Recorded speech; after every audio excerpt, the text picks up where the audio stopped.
Hello guys, welcome to the next stage power from youth to the youth. Jadi kan sekarang ini banyak banget ya perusahaan startup yang banyak bangkrut karena mungkin mereka belum berpengalaman, dan ternyata ada 2.492 perusahaan startup yang udah bangkrut. Jadi mereka udah ada valuasi 1 miliar atau 15,1 triliun seperti yang terbaru ini. Contohnya adalah e-fishery, perusahaan di Bandung yang bergerak di bidang agrobisnis. Tapi meskipun demikian, ada pun juga 15 lebih startup yang gagal atau bangkrut. Jadi gimana sih solusi buat mencegah startup itu terjadi? Nah, untuk bahas lebih lanjut, kita bakal kedatangan guest star kita yaitu Dendias. Siap. Ya, halo Dendias, apa Halo. kabar? Baik, gimana? Ya. Sehat? Sehat. Jadi, gimana Bang? Excited nih untuk cerita-cerita di podcast kita? Iya, oke. Jadi sekarang Bang Dias sibuk ngapain? Kalau sibuk, aku ya bisnis. Aku kan di personal branding.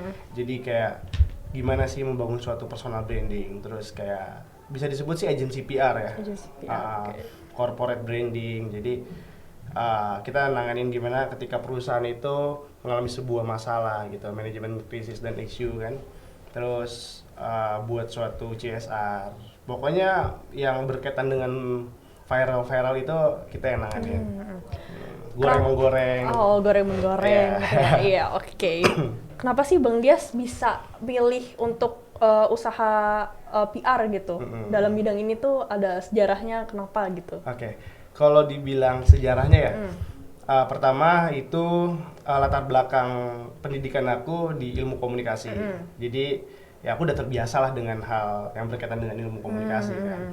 Kayak marketing, terus ya markom lah, terus PR, terus jurnalistik, itu kan saling berkaitan kan. Nah di situ sebenarnya aku memang fokusnya kan tipe orang yang bisnis banget ya. Itu aku ngelihat peluang itu ketika aku magang. Pada saat pertama itu aku magang, aku manfaatkan betul tuh magang-magang itu, kita nyari relasi, terus jaringan wartawan. Setelah lulus itu aku lihat di situ ada sebuah peluang di situ kan, buat PR, kayak buat manajemen konflik kayak gitu-gitu. Itu kan mereka butuh jembatan kan ke media. Nah karena kita udah punya jaringan wartawan, itulah pertama yang aku jual. Itu pertama aku jual.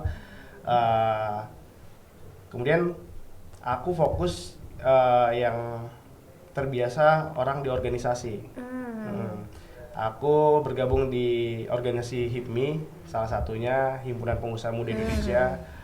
Di situ kan banyak pengusaha-pengusaha besar lah, perusahaan-perusahaan besar yang di situ. Kemudian kita manfaatin itulah. Kalau dibilang gimana sih cara sukses tanpa privilege? Sebenarnya di zaman kita saat ini ya, menurut aku pribadi itu cukup enak banget karena banyak wadah-wadah yang menampung kita gitu, sesuai minat bakat kita kan. Nah di situ aku ketemu banyak senior, terus banyak mentor lah. Karena ketika kita bangun usaha juga kita butuh mentor juga kan yang harus membimbing kita. Nah ketemu mentor, aku mulailah di situ usaha aku. Aku membuat bisnis plan, gimana sih aku usaha yang aku pengen bangun. Terus alhamdulillah banyak satu persatu masuk klien, corporate itu. Terus ya udah dari situ kita fokusin terus gitu sampai akhirnya ya aku memutuskan inilah sebuah hal yang ibaratnya yang dibutuhkan untuk zaman sekarang gitu kan. Sekarang udah eranya digital marketing kan, udah eranya yang berkaitan digital gitu, apa viral gitu kan. Itulah momentum-momentum yang di era kita seperti ini kita manfaatkan gitu. Oke deh. Terus berarti pas pertama kali bangun bisnis startupnya Bang Dias ini apakah pernah mengalami kesulitan kayak bangkrut, apa nggak jatuh atau gimana Bang? Kalau dibilang bangkrut ya, banyak mentor-mentor pernah bilang ke aku kan, lu belum jadi pengusaha kalau lu belum pernah bangkrut. Karena di situ lu akan pengalaman lu akan terbiasa gitu. Ketika bangkrut lu harus ngapain, lu harus tahu gitu kan. Terus jiwa atau mental lu udah terbentuk kan ketika bangkrut, dan itu menjadi sebuah pengalaman yang berharga kan. Benar-benar. Nah, itulah aku pernah ngerasain bangkrut, tapi bangkrut ini aku kan usaha udah berapa kali usaha kan. Benar. Aku bisnis itu dari SMP lah, dari mulai online shop, kemudian konveksi, kemudian aku pernah terjun juga ke pasar malam gitu kan. Terus sampai akhirnya ya, oh ya aku pernah juga tuh lemon. Aku tipe orang yang ngelihat opportunity gitu, ngelihat peluang. Jadi pada saat itu COVID-19 kan, orang butuhkan vitamin C kan. Aku di situ pernah bisnis juga lemon, minuman vitamin, dan itu apa ya, kalau dibilang laku banget pada saat itu. Sampai aku buat program CSR, aku bagi-bagikan produk minuman lemon itu ke petugas COVID, terus ke yang tukang gali kubur, ke garda terdepan lah. Itu boleh dicek di Google, banyak pemberitaan itu. Cuman balik lagi kan, bisnis itu faktornya banyak untuk membuat sebuah bisnis kan. Nah, aku ada suatu masalah internal aku lah dengan tim aku. Nah, situ aku memutuskan bukan karena brandnya, bukan karena produknya, tapi masalah internal dengan tim. Internal dengan tim. Oke. Berarti sekarang semua usaha kayak lemon terus konveksi itu udah jalan apa? Kalau lemon aku hold. Kalau misalkan konveksi masih jalan. Cuman fokus aku ya, kita kan harus ada satu fokus usaha yang harus difokusin kan. Itu sebagai branding. Personal branding. Oke. Agensi PR lah. Agensi PR. Kan emang sekarang lagi terkenal banget tuh Bang. Kayak agensi PR gitu. Coba sih ceritain dikit how to build good personal branding gitu. Kalau dibilang bagaimana cara membangun personal branding. Pertama, membangun personal branding itu kan berkaitan dengan citra kan. Benar-benar.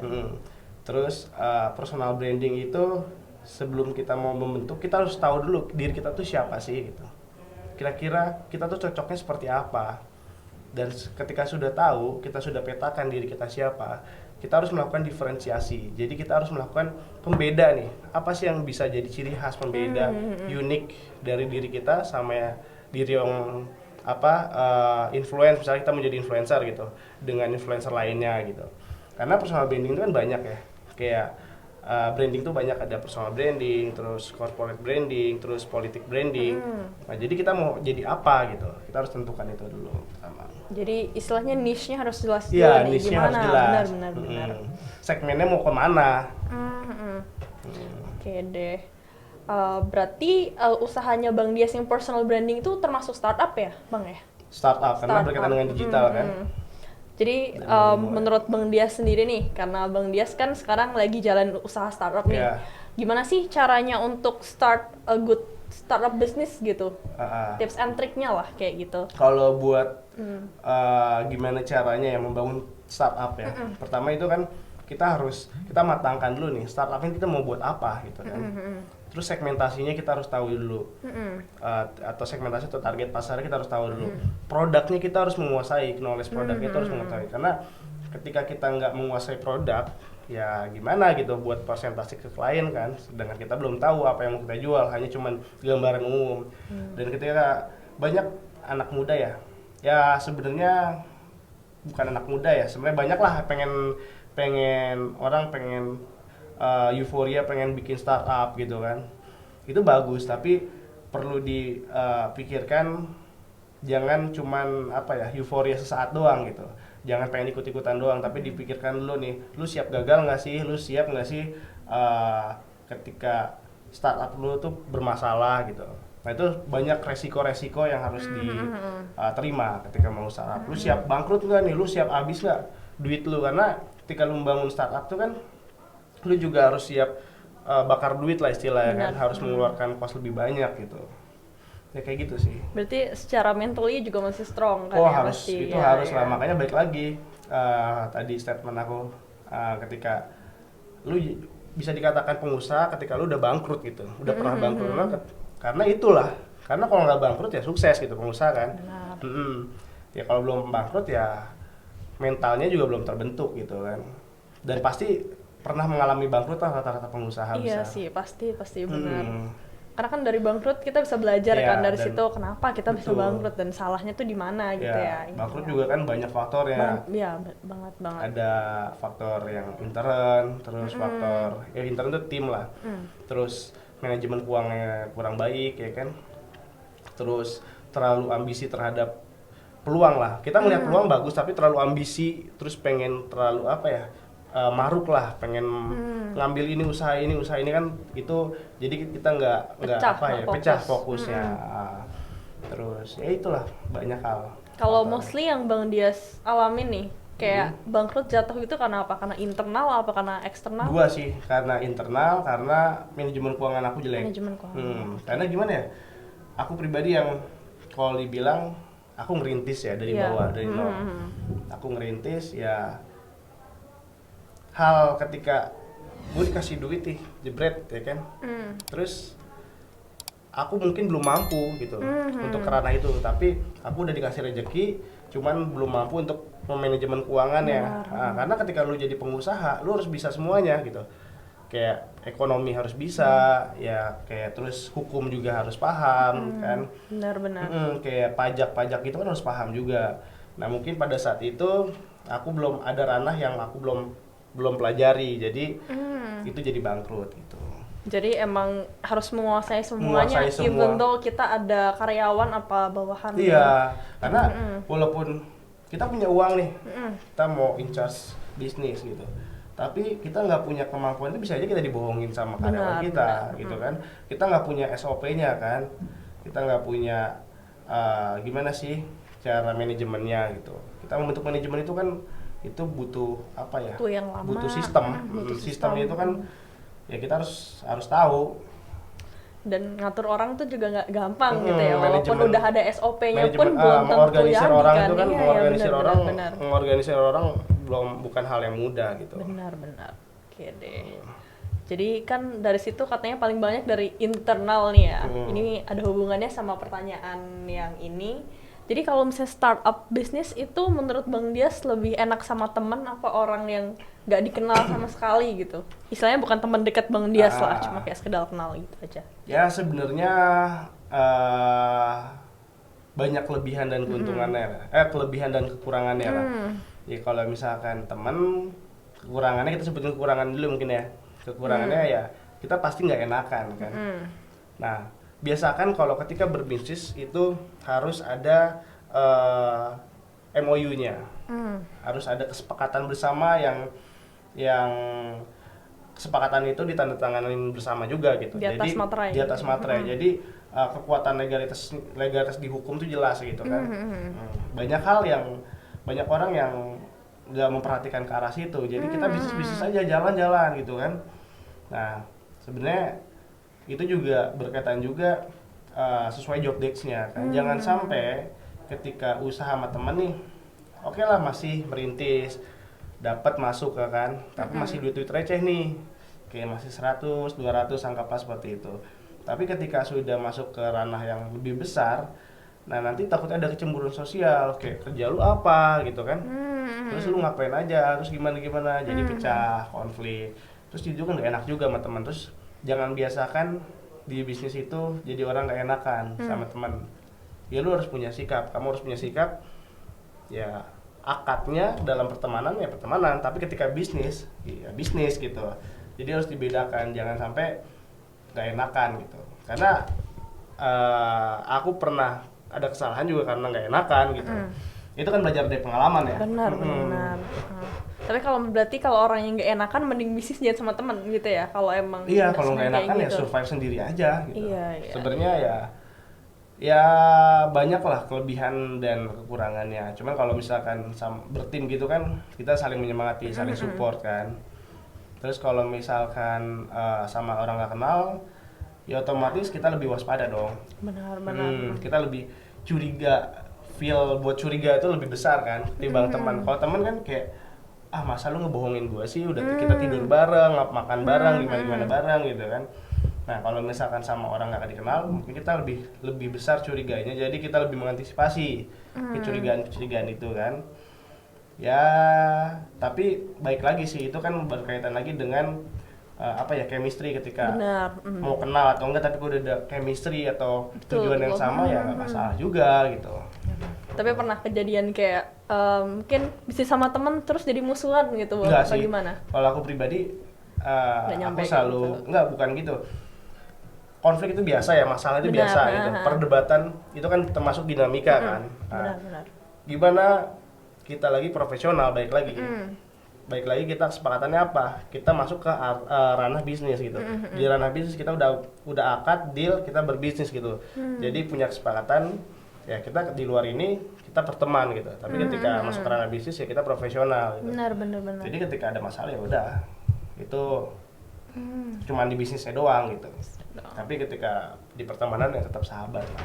I see. Karena ya profesional aja gitu. Jangan sampai memutuskan silaturahim juga kan. Benar-benar. Kita harus dewasa lah dalam menyikapi seperti hal-hal seperti itu. Benar-benar. Biar nggak terjadi hal-hal yang nggak mau kita mau juga Iya, ya. betul. Menurut Bang Dias nih ya, kan anak-anak zaman sekarang itu pada mulai start bisnis tapi itu bingung karena mereka nggak ada modal gitu. Menurut Bang Dias bisa nggak sih orang bisnis tanpa modal? Itu menarik banget sih. Sebenarnya ya, kalau yang berdasarkan pengalaman aku lagi, balik lagi ya. Iya. Aku hanya bisa mengatakan ya berdasarkan empiris aku berpengalaman. Kalau bisnis tanpa modal itu, ya aku pun tanpa modal itu. Oke. Karena kita banyak wadah-wadah yang sudah disediakan zaman sekarang gitu. Kita harus melek aja gitu, melek terhadap opportunity yang ada gitu. Wadah-wadah seperti organisasi, apalagi di kuliah itu kan, apalagi masih kuliah tuh, yang mendapatkan kesempatan untuk masuk dunia pendidikan di dunia perkuliahan itu, ya kita jangan hanya buat mencari ilmunya aja, tapi ilmunya itu kita cari juga dari relasi gitu, organisasi. Nah, kita manfaatin organisasi itu, karena kita ibaratnya wadah itu udah ada, pengen bergerak di ekonomi kreatif itu ada organisasinya, bergerak di usaha itu udah ada organisasinya, ya masuklah komunitas-komunitas itu. Apalagi mau bisnis, kita bisa ajukan bisnis plan, kita punya ide, kita buat dalam bentuk satu proposal bisnis plan, kayak gimana ya bisnisnya seperti apa, tinggal kita cari deh investornya dalam satu wadah itu bisa kok, tergantung kemauan kita aja. Terus juga kalau memang orangnya pengen survive gitu kan, ya bisa aja. Sekarang kan banyak banget tuh kayak afiliator ya, cari modal-modal dari situ kan bisa. Kalau zaman dulu mungkin dropshipper ya, dropshipper atau reseller. Ya kalau sekarang mungkin karena digital ya afiliator, cuman kayak ngeling-ngeling gitu aja kan. Benar-benar. Nah, makanya ketika kuliah itu manfaatin deh ilmu-ilmu yang didapat, terus relasi wadah-wadah itu harus dimanfaatkan dengan betul. Cuma kalau misalnya menurut Bang Dias sendiri nih, berarti Bang Dias pernah dong kayak bisnis pakai investor gitu kan? Itu tuh kayak ada bakalan banyak masalah nggak sih sama investor sendiri, kayak yang investornya misalnya rese atau gimana gitu loh? Kan apakah nggak lebih nyaman kalau misalnya ada pakai modal sendiri? Menurut Bang Dias itu gimana? Sebenarnya investor aku bukan dalam konteks investor tunggal gitu, dibiayain enggak. Misalkan ketika aku punya project sama siapa gitu, aku butuh investor buat membiayai project ini gitu. Ya hanya itu aja, jadi sebatas ada kontraknya lah. Kita nggak investor tunggal, jadi saham 30% atau berapa enggak gitu. Cuman ada pembagian, ada kesepakatan yang harus disepakati gitu, dan ada sponsor gitu berarti. berjenjang gitu. Jadi nggak investor tunggal, jadi selamanya enggak kayak gitu. Oke. Terus berarti Bang Dias selama ini sama klien gimana? Apakah pernah ada permasalahan? Kan perusahaan PR ya tadi. Gimana? Sebenarnya kalau permasalahan itu pasti ada aja ya kan. Yang paling sering apa nih kalau dalam perusahaan personal branding? Biasanya di mana nih, personal branding atau corporate branding? Personal branding dulu deh. Kalau personal branding biasanya misalkan contoh lah, kita sekarang tahun politik. Benar. Banyak orang yang berlomba-lomba untuk masuk ke parlementer kan. Nah, dia menggunakan jasa kita. Seharusnya mereka yang menggunakan jasa kita mempercayai penuh kan. Benar-benar. Nah, mungkin karena ada faktor mungkin usia, dia pengennya kayak gini gitu. Dia nggak mau kita set buat yang kita mau gitu. Jadi semau dia gitu. Ini pengennya gini, terus nggak bisa kayak gini misalnya menurut kita. Tapi dia maunya kekeh gitu. Itulah mungkin faktor-faktor seperti itu yang jadi kayak bikin pusing lah. Cuman itu bisa kita atasi lah. Oh, benar-benar. Kalau untuk corporate sendiri gimana tuh, Bang? Kalau corporate mungkin ketika ada permasalahan lah ya, gimana sih kita menyelesaikan masalah itu gitu. Kita bagaimana sih manajemen sebuah isu gitu kan. Ya, kita kan punya apa ya? Punya cara-cara tersendiri untuk melakukan itu. Ya udah bisa sebenarnya bisa teratasi juga sih. Jadi kayaknya misalnya ada permasalahan suatu perusahaan gitu. Jadi Ah. perusahaannya Bang Dias nih yang bantuin Ya, untuk kayak press conference press segala conference, macam kita gitu ya. mengajarkan klarifikasi. Iya, iya, iya. Emang kalau boleh tahu perusahaannya Bang Dias tuh jadi ngelayanin kliennya gimana tadi, B2B ada apa aja Segmentasinya. gitu? Segmentasinya. Kalau segmentasi pasarnya itu kita ada 4. Ada B2C, business to customer. Jadi kayak buat personal itu B2C masuknya. Kalau untuk corporate itu B2B, business to business. Terus ada lagi B2G, business to government, jadi ke pemerintahan. Terus business to organisasi. Nah, jadi kita bedakan dengan 4 segmen itu. Gitu. Oh, kalau business to organisasi itu gimana tuh Bang? Aku baru dengar sih. Ya sebenarnya aku menciptakan itulah gitu. Oke, apa karena itu? ada peluang sendiri di situ Iya, kan. iya. Maksudnya kayak organisasi itu kan sebuah perkumpulan lah ya. Nah di situ target kita tuh sebenarnya kayak partai politik, terus organisasi-organisasi, ormas-ormas itu kan mereka butuh diakui kan. Sebenarnya kan branding ini kan butuh pengakuan kan, validasi di masyarakat kan. Jadi kita lah tugasnya untuk kita viralin, kita naikin di udara atau di internet gitu kan, di media sosial. Ya mungkin kayak gitu sih. Kayak gitu. Kayak apalagi tahun politik itu kan rame banget nih gorengan kata buzzer ya. Ah iya, benar. Itu sebenarnya menurut aku pribadi ya, buzzer itu bukan lagi konotasinya negatif. Kalau mungkin pada saat tahun konsentrasi pas waktu pemilu 2019 ya, pas kontestasi itu kan buzzer tuh gorengannya jelek ya. Terus apalagi pas waktu zaman kadrun atau apa gitu-gitu kan. Nah, kalau sekarang aku melihat itu buzzer itu bukan lagi konotasi buruk, tapi itu memang sebuah kebutuhan di era digital saat ini kan. Buzzer itu kebutuhan untuk menopang di media sosial kita, atau bisa disebut kita buat meningkatkan engagement kita kan. Nah, buzzer itu diperlukan. Terus kayak influencer, KOL, key opinion leader itu kan kayak sebagai alat penggiring opini publik kan. Nah, buzzer ini kita sebuah kebutuhan di era digital lah. Jadi bukan konotasi yang negatif lagi kalau menurut aku pribadi ya. Tapi menurut Bang Dias sendiri ya, kira-kira yang lebih berpengaruh signifikan ke orang nih kayak masalah personal branding apa? Ini lebih khususnya ke personal branding ya. Apakah kualitas diri orang itu sendiri atau orang yang mengurus personal branding mereka gitu?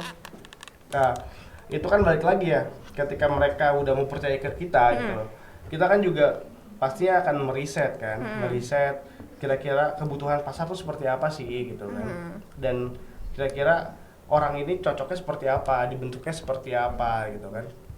Nah, baik lagi ketika mereka udah mempercayai ke kita ya, mereka juga harus menerima apa arahan dari kita gitu kan, karena ya kita bekerja sebagai profesional gitu, merisetnya juga ada cara-cara tersendiri gitu, ada SOP tersendiri yang kita punya, yang mereka yang hanya ya udah mereka mau kita set seperti apa ya harus mau gitu. Benar gitu sih.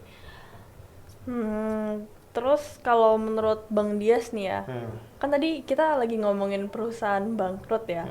Apa sih yang membuat perusahaan Bang Dias tuh sampai sekarang masih bertahan gitu? Faktornya apa? Oke. Bertahan dengan baik kan sampai sekarang. Kalau kita ya, kalau dalam dunia bisnis itu kan kita harus menjaga kepercayaan. Pertama itu kepercayaan, kemudian kita juga menjaga hubungan baik ke klien, terus ke corporate itu, ke pemilik perusahaan. Kalau aku pribadi sih, aku tipe orang yang kayak menjaga hubungan baik itu nomor satu sih. Benar. Karena bagaimanapun klien adalah raja lah, maksudnya Benar. kita harus nge-treatmentnya itu dengan baik. Ya sebaik mungkin lah, misalkan contoh hal ketika perusahaan itu lagi ada lagi ulang tahun, kita kirimin karangan bunga atau apa, atau si ownernya lagi ulang tahun kita kirim kado atau gimana, ya itu jaga hubungan baik Dari lah. hal-hal kecil Hal-hal gitu kecil ya. itu, Benar. Karena membangun kedekatan dengan emosional tuh lebih kuat lah. Benar. Tapi kan sekarang tuh istilahnya mouth to mouth itu udah bener-bener kenceng banget ya pengaruhnya. Pernah nggak sih ngalamin kayak mouth to mouthnya tuh kayak tahu nggak sih perusahaan ini jelek gini itu gimana ngatasinnya gitu? Oh, Karena pasti kan kita kan pernah ngelakuin kesalahan ya. Nah, karena ngelakuin kesalahan itu jadi kayak langsung diomongin ke banyak orang dan kayak semacam mungkin citranya pada saat itu jadi kurang baik gitu. Itu gimana ngatasinnya? ya sebenarnya ya kita bisa melakukan klarifikasi kan dengan melakukan press conference itu kan. Terus karena aku balik lagi, kita punya buzzer kan. Buzzer ini atau influencer itu kan sebagai tools-toolsnya kan, alat-alatnya kan. Nah, kita bisa pergunakan itu buat sebagai penggiring opini publik gitu. Kita bikin perspektif. Enggak loh, kalau perusahaan ini juga ada ranah baiknya seperti ini gitu. Perusahaan ini kita ibaratnya kita buat citranya ini positif lah. Kita bikin perspektif yang positif gitu. Dengan menggunakan tools-tools ini kayak influencer, buzzer atau KOL itulah pokoknya. Sama buzzer gitu ya, benar. Penggiring opini publik itu kan. Cuma memang pengaruh penggiring opini publik itu sebesar itu ya Bang ya? Impactnya media gitu. Iya, kalau zaman media tuh sekarang jelas lah. Sekarang ini kan orang lebih banyak buka HP dong. Dan buka HP itu kan tujuannya medsos kan. Ketimbang orang baca koran gitu. Risetnya itu juga udah ada gitu. Kalau misalkan saat ini orang lebih 70% kehidupannya di dunia maya gitu. Benar. Berarti yang paling dipakai tuh sekarang apa sih? Media sosial apa? Media kayak televisi apa gitu sekarang? Kalau media yang kita pakai ya media di media sosial, di internet. Media sosial paling banyak yang paling pengaruhnya besar pada anak-anak muda kan ya. Iya. Kalau kayak bahkan media massa itu sebagai apa ya? Sebagai pelengkap aja gitu. Tapi kita masifnya di media sosial gitu. Cuma kan karena emang dengan adanya media orang kan pasti lebih percaya media ya, karena mereka menganggap itu benar gitu. Karena gini juga, ini menurut aku pribadi ya, media massa kan kayak contoh Detik gitu-gitu kan, Tempo atau apa, yang memang mereka punya kapasitas untuk menulis jurnalistik kan. Tapi sekarang kan banyak nih kayak akun-akun citizen jurnalis gitu. Yang kebenarannya juga belum tentu teruji gitu kan. Tapi banyak masyarakat yang lebih percaya ke situ gitu dibanding ke media massa gitu. Nah, itu sebuah problem juga kan. Ada baiknya ada buruknya lah. Benar, lagi plus minus ya. Cuma berarti iya sih benar ya. Iya, itu kan kayak penggiring juga dong. Akun citizen itu sebagai penggiring opini juga kan. Kayak contoh misalkan kayak JKT 24 jam kayak gitu kan. Pokoknya akun-akun yang regional gitulah, akun-akun lokal yang memberitakan citizen lah, yang dari orang foto video terus dimasukin itu kan itu kan citizen jurnalis kan. Nah, masyarakat banyak lebih percaya ke situ gitu, dan itu lebih simpel karena kita bisa ngeliat videonya aja gitu tanpa banyak membaca gitu kan. Kalau di media massa kita harus baca dulu kan, harus ngeliat ya. Sebaiknya kita harus banyak memfilter juga lah berita yang benar atau berita yang hoax, apalagi sekarang udah eranya lebih gampang blundernya lah kalau saat ini kan. Terus tahun politik juga gitu, banyak lah isu-isu yang nggak terorganisir lah, isu-isu yang hoax tuh banyak lah. Biasanya kalau misalnya klien gitu, untuk masyarakat sendiri mereka lebih senang topik apa sih yang digoreng untuk klien entertainment? Klien entertainment. Iya. Sebenarnya itu balik lagi, mereka viral tuh buat apa tujuannya? Kayak contoh, dia mau launching produk, atau mau viral buat mempertahankan eksistensinya, gitu kan? Itu kan harus dipetakan dulu kan, dia mau seperti apa. Jadi setelah ada kata kunci tersebut, kita bisa petakan lagi, bisa kita kerucutkan lagi mau seperti apa. Aku boleh minum ya? Boleh.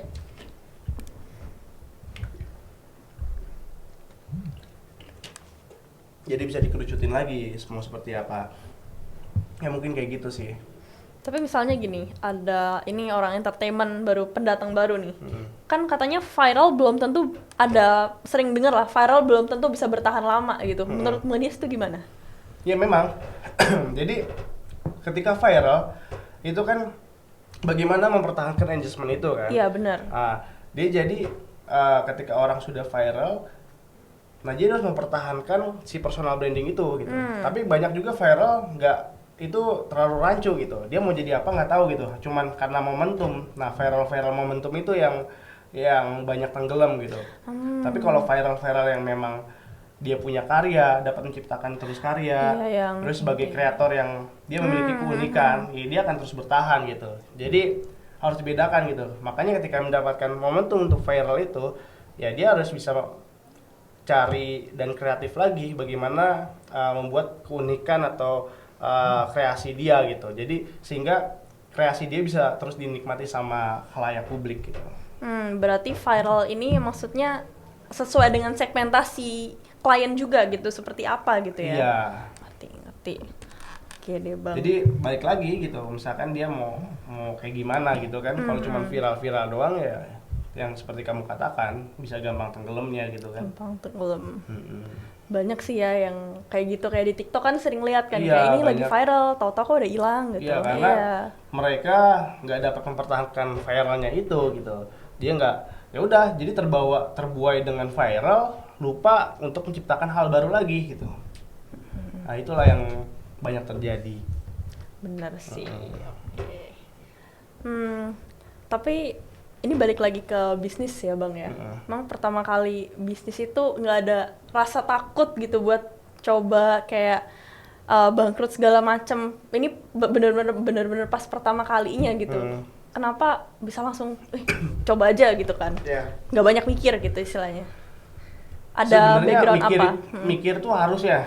Kalau kita nggak mikir, kita bukan manusia kan. Benar. Mikir tuh kita harus direncanakan dengan baik. Tapi jangan terlalu lama gitu. Benar. Karena nanti bisa kehilangan semangat itu. Jadi ibaratnya api ini harus dikipas terus biar terus. Kalau arang harus dikipas terus biar terus nyala itu apinya. Karena ketika ada punya wacana, jadi hasil jatuhnya. Kalau nggak kita gerak, nggak kita eksekusi, wacana tanpa hasil. Jadi ketika udah punya ide, ditulis, habis itu matangkan, baru eksekusi gitu kan. Benar. Jangan terlalu lama lah maksudnya. Karena kalau dibilang takut gagal tuh pasti itu. Resiko dalam bisnis itu cuma itu. Kalau gagal berhasil gitu kan. Lo terima lah gagalnya, lo terima dapat duit hari ini 100 juta, besoknya harus terima kehilangan duit 200 juta gitu. Harus terima kayak hal-hal seperti itu gitu. Tapi kan ada statement, udahlah mendingan kerja sama orang aja aman kan. Emang bebannya nggak sebanyak yang jadi emang business owner itu kan, emang dari A sampai Z mesti ngerti dan mesti ngurus semua gitu. Menurut Bang Dias gimana? Ya kalau sebenarnya udah banyak yang dikatakan sama pengusaha bahkan motivator gitu kan. Itu berkaitan dengan mindset kita gitu. Benar. Mindset kita mau dibentuk seperti apa sih gitu. Kita sebenarnya entah bisnismen atau pengusaha atau sebagai profesional itu sama-sama yang ya profesional. Lu bekerja harus profesional. Cuman kan lu nih mau jadi apa gitu kan, passion lu seperti apa gitu kan, ya itu balik lagi ke pribadi masing-masing sih. Kalau aku pribadi, aku nggak pernah kayak mengintimidasi orang-orang yang kayak memilih untuk bekerja di dunia usaha, karena itu pilihan dia gitu. Benar. Ya buat konteksnya sama, sebagai seorang profesional di bisnis juga harus profesional, di karir perusahaan juga Benar. harus profesional gitu. Berarti lebih kayak ke choice, karena kan pasti Iya. nggak semua orang bisa bahagia jadi pengusaha. Mungkin Iya. ada yang mereka lebih nyaman Iya. kerja sama Betul, orang betul, gitu betul, kan. betul. Benar-benar. Jadi balik lagi ke pilihan, karena hidup Iya. itu kan pilihan. Jadi kalau misalnya Bang Dias nih ketemu sama anak-anak muda yang pingin banget coba bisnis tapi masih ragu-ragu gitu kan, karena takut aja gitu. Pesan Bang Dias tuh gimana? Kalau ragu-ragu ya mendingan jangan dulu gitu, karena ketika lu mau masuk ke dunia bisnis lu harus siap, konsekuensi itu harus siap gitu. Jadi kalau ragu-ragu jadi nggak bakal totalitas dong, ya Iya kan? benar. Kayak misalkan aku berbagi pengalaman sedikit ya. Aku pas waktu lulus kuliah itu, orang tua tuh milihnya buat kerja sama orang. Terus aku bilang kayak gini, Bu ya gitu kan, Bu, aku mau buat usaha gitu. Aku mau bisnis, fokus bisnis, karena emang aku dari awal udah bisnis gitu. Aku udah nyemplung. Aku nggak mau nyemplung ini cuma setengah doang. Aku pengen tenggelam sekalian gitu kan. Nah, terus orang tua masih ketar-ketir dong, takut dong kan pastinya. Nah, di situ kita berusaha untuk meyakinkan orang tua kita kan. Dan aku kasih ultimatum gitu, kasih target. Aku kasih target kayak nanti aku kasih waktu 1 tahun untuk usaha gitu. Kalau dalam 1 tahun ini nggak ada progres, aku akan berhenti semuanya, aku ikutin yang kalian mau. Tapi alhamdulillah gitu, kalau dibalikin ke mindset lagi, ketika kita punya berpikir positif, terus kita punya target, insya Allah terjadi kok gitu. Kalau misalkan ada istilahnya kan law of attraction gitu, atau hukum tarik menarik gitu. Benar, Apa yang iya, kita benar. apa yang kita pikirkan semesta akan mendukung gitu. Atau kata-kata dari doa itu luar biasa loh gitu. Iya. Karena itu akan berpengaruh ke mindset kita gitu. Dari omongan ke mindset, kemudian ke tindakan atau ke tingkah laku kita gitu. Asalkan kita mau belajar terus Iya. ya pasti ada aja sih Pasti ya Bang ada. jalannya ya. Karena Benar. kalau dibilang rezeki itu ada aja ya memang gitu. Benar, Karena kalau kita nggak nyari ya nggak bakal ada gitu kan. Kita harus ikhtiar doa. Benar. Kita harus ikhtiar juga kan. Benar, harus ada usahanya, Harus ada effortnya, usahanya. baru nanti otomatis datang Iya, gitu kan. ketika kamu udah meningkatkan value kamu, Benar. terus meningkatkan apa kapasitas kamu gitu. Jadi apa yang kamu mau tuh ya itu akan menyusul gitu. Begitupun rezeki. Bener sih. Ha-ha. Awalnya juga aku nggak percaya gitu, kayak rezeki tuh emang beneran bisa datang sendiri. Iya. Ternyata ya, iya emang. Ya kalau ketika ada misalkan usaha pasti ada. Kalau kita balikin ke ranah agama gitu, ketika lu percaya Tuhan, lu nggak perlu takut kehilangan rezeki gitu kan. Lu percaya Tuhan ya rezeki pasti ada kok gitu. Tapi kita harus ikhtiar juga, harus usaha Iya. gitu kan. Kan intinya do your best and God will do the Betul. rest kan, kayak gitu. Oke deh Bang, keren banget, seneng banget bisa ngobrol hari ini. Tapi sebelum kita akhirin podcastnya, kita mini quiz dulu gimana Bang? Iya, kuis apa tuh? Jadi kayak jadi nanti ada istilah yang bakalin aku sebutin. Terus Abang cuma perlu sebutin definisinya aja. Definisinya aja. Iya. Oke. Bisa dimulai dari sekarang ya. Iya, ya. Oke. Pertama, penerimaan dan pengeluaran suatu perusahaan. Cash flow. Ya. Jadi penerimaan pemasukan ini kan keuangan kan? Iya. Ya, cash flow. Benar. Yeay. Terus yang kedua, biaya produksi untuk sebuah barang atau jasa. Harga pokok penjualan HPP. HPP. Ya benar. Nilai kuliahnya bagus ya dulu berarti. Benar Iya. semua. Nomor 3, suatu pendapatan dari sebuah bisnis. Suatu pendapatan Dari sebuah bisnis. revenue. Benar. Ya. Yang keempat, ciri khas atau keunikan dari sebuah brand yang dimiliki. Ciri khas Ciri khas atau keunikan dari sebuah brand yang dimiliki. unique value proposition. Benar. Itu udah rananya Bang Dias banget ya, Ya, berarti. karena ibaratnya lu ketika lu pengen buat brand, lu harus tahu juga kan brand positioningnya seperti apa gitu kan. Itu kayak semacam USP ya berarti ya, unique selling point Iya. kan ya. Udah, itu paling thank you banget udah bisa datang hari ini. Iya. Seneng banget bisa dapat banyak insight nih. Oke. Khususnya untuk building a startup company Iya, dan betul. gimana sih cara bisa bertahan di era sekarang ini, Iya, apalagi khususnya untuk anak-anak muda kan ya. Oke, siap. Mungkin Bang Dias mau kasih pesan untuk anak-anak yang mau mulai usaha baru di kamera? Kamera kemana nih? Nih. Ada 2 nih. Iya. Kalau sebenarnya pesan tuh gimana ya? Ya mulai aja dulu lah. Ketika lu punya ide, idenya dicatat, terus pikirin ya, jangan terlalu lama baru eksekusi gitu. Pokoknya jangan terlalu lama lah. Semua ketika keinginan itu udah ada, wujudkanlah gitu. Oke. Jadi gitu guys, sekarang kita udah kelar podcastnya dan sampai jumpa di the next stage lagi. Bye. Dadah.